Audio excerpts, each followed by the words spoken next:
अच्छा, आज हम बात करेंगे जर्नल एंट्रीज के डिसोल्यूशन में, कि डिसोल्यूशन में एंट्रीज किस तरह से बनती है। बहुत ज़्यादा इंपॉर्टेंट, क्योंकि हमेशा बोर्ड्स में नॉर्मली 4 मार्क की एंट्रीज, 6 मार्क की एंट्रीज आती ही हैं इस चैप्टर से। और बहुत ज़्यादा बेसिक गलतियाँ जो स्टूडेंट्स करते हैं, क्योंकि वो 11th का कंसेप्ट कहीं ना कहीं इसको यूज़ करने की कोशिश करते हैं। तो ध्यान से समझना आज की क्लास के बारे में कि हम कैसे एंट्रीज बनाते हैं इस चैप्टर में। तो मैं एग्जांपल ले रहा हूँ, हमारे सामने मैंने रियलाइजेशन रख दिया, ये हमने पहले बनाना सीखा हुआ है क्लास में। अब तुम्हें जो भी एंट्री बनानी है ना, 11th का कंसेप्ट यूज़ नहीं करना। जैसे अगर मैं तुम्हें कहूँ कि जैसे हम अगर फर्नीचर बेचे, तुमने 11th से क्या सीखा है, फर्नीचर बेचने की हमारी क्या एंट्री होती है, cash account debit to furniture. अब इस चैप्टर के लिए ये एंट्री तुम्हारी गलत हो जाएगी। तुम्हारी नॉलेज पूरी है, तुमने बिल्कुल सही एंट्री बोली, 11th से तुम्हें यही सिखाया गया है। पर इस चैप्टर में क्योंकि फर्नीचर ऑलरेडी रियलाइजेशन में ट्रांसफर्ड है, तो तुम्हें कैश टू फर्नीचर नहीं बनानी है कैश टू रियलाइजेशन। तो ये बात पे थोड़ा केयरफुल रहना। हमने क्रेडिटर्स को पे किया, 11 से हमने क्या सीखा, क्रेडिटर्स टू कैश। यहाँ पे बनेगी रियलाइजेशन टू कैश, क्योंकि वो क्रेडिटर्स ऑलरेडी कहाँ पे ट्रांसफर्ड है, रियलाइजेशन में। तो क्या काम करना है, ट्रिक है छोटा सा। जब भी तुम्हें कोई एंट्री बनानी हो ना, उससे पहले इमेजिन करो तुम उसको रियलाइजेशन में कहाँ शो करते। जैसे अगर हम फर्नीचर बेच रहे हैं तो कहाँ पे आता, बाय बैंक के नाम से आता, एंट्री बनेगी बैंक टू रियलाइजेशन।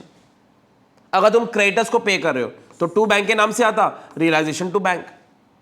अगर ए पे कर रहा है एक्सपेंसेस को तो टू ए के नाम से आएगा, एंट्री बनेगी रियलाइजेशन टू ए। ए ने स्टॉक ले लिया तो यहां पे बाय ए के नाम से आएगा, ए टू रियलाइजेशन। सब में रियलाइजेशन का नाम आएगा, एसेट और लायबिलिटी का नाम नहीं आता। और यहां पे सबसे ज्यादा कॉमन मिस्टेक स्टूडेंट्स करते हैं कि वो गलती से एसेट का नाम बीच में डाल देते हैं।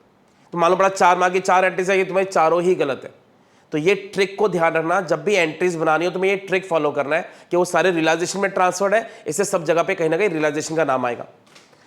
दूसरी बात, एक है हमारा टॉपिक पार्टनर के लोन के बारे में। हमने लोन अकाउंट पहले भी सीखा हुआ है, बैलेंस आता है, इसकी हम पेमेंट करते हैं, इसकी भी एंट्री पूछते हैं कि पार्टनर का लोन हमने पे कर दिया। तो पार्टनर का लोन अगर हम पे करेंगे तो हमारी क्या एंट्री बनेगी, partners loan account debit to bank. तो एग्जाम्पल लेते हैं, अगर हमारा पार्टनर का लोन था, बी का लोन था 6000 का, तो मैं बोलेंगे इसकी एंट्री बनाओ। तो अगर हम बी के लोन को पे ऑफ कर रहे हैं तो हमारी एंट्री बनेगी B's loan account debit to cash. अब कैश या बैंक में से तुम कोई भी वर्ड लिख सकते हो। तो ये हुआ अगर हम पार्टनर का लोन सिंपली पे कर रहे हैं। अब कभी कभी पार्टनर का लोन के बदले में वो क्या करता है, एसेट ले जाता है। कभी एसेट कम का वैल्यू क्या ले जाएगा, बाकिया कैश मांग लेगा। तो अलग अलग ऑप्शन देखते हैं। तो ये फर्स्ट ऑप्शन है कि पार्टनर का लोन हमने सिंपली पे कर दिया, तो हमारी क्या एंट्री बनेगी, पार्टनर्स लोन टू कैश। फिर से बहुत ज्यादा इंपॉर्टेंट टॉपिक जो यहाँ पे स्टूडेंट्स नॉर्मली अटकते हैं, और ये बोर्ड में बहुत बार आ चुका है कि पार्टनर का लोन पे कर रहे हैं, उन्हें हमेशा कंफ्यूजन रहती है। एक और एग्जांपल, पार्टनर का लोन था फर्म को 6000 का है, बी ने एग्री किया कि वो फर्नीचर ले लेगा 5000 का in settlement of loan and remaining by cash. 6000 का लोन है, वो कह रहा है 5000 का मुझे तुम्हारा फर्नीचर दे दो और बाकी का मैं कैश ले लेता हूं। तो देखो क्या एंट्री बनेगी, बी का लोन 6000 का है, डेबिट हो जाएगा। अब फर्नीचर ले रहा है, फर्नीचर कहां पे ट्रांसफर्ड है, रियलाइजेशन में, तो हम क्या लिखेंगे, टू रियलाइजेशन। गलती से फर्नीचर मत लिख देना। और बाकी वो कैश लेके जा रहा है, टू कैश।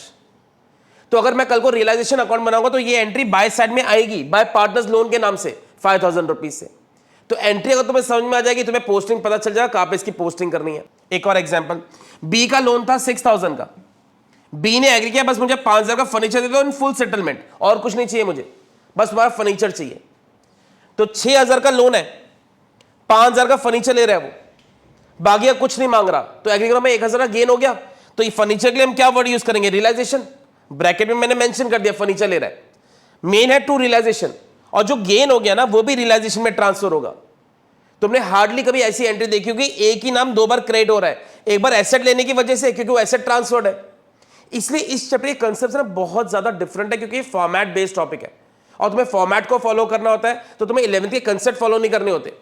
तो यहां पे हम फर्नीचर नहीं लिख रहे, रियलाइजेशन लिख रहे, क्योंकि रियलाइजेशन में ट्रांसफर्ड है। गेन भी रियलाइजेशन में आएगा, वो भी आ जाएगा। तो कल को तुम कोई बड़ा सम कर रहे हो, रियलाइजेशन अकाउंट बना रहे हो, तो ये एंट्री 2 बार आएगी क्रेडिट साइड में। एक बार आएगी बाय बीज लोन के नाम से 5000, एक और बार आएगी बाय बीज लोन के नाम से 1000। तो जब तुम वो प्रैक्टिकल सॉल्यूशन देखते हो, सर ये 2 बार क्यों आया इसके अंदर, वो कंफ्यूजन है, वो एंट्री की वजह से आया है। एंट्री को समझो, तुम्हारा अपने आप ही क्लियर हो जाएगा। तो ये अलग अलग केसेस है तुम्हारे लोन के कि हम कैसे लोन को पे कर रहे हैं। तो ये 3 एग्जांपल्स है, जब वो पूरा कैश ले रहा है, थोड़ा बहुत कैश, थोड़ा बहुत एसेट ले रहा है, यहाँ पे खाली एसेट ले रहा है, बाकी का हमारा गेन हो गया। तो इस तरह से तुम्हें एंट्रीज को क्रिएट करना है इस चैप्टर में। तो ऐसे बहुत सारे एग्जांपल्स हो सकते हैं, फर्नीचर लेने के, एसेट लेने के, किसी के भी, वो तुम्हें ट्रीट करने होंगे। अच्छा, नेक्स्ट वीडियो में हम रियलाइजेशन एक्सपेंसेस के बारे में समझेंगे, उसे कैसे करना है। Thank you so much.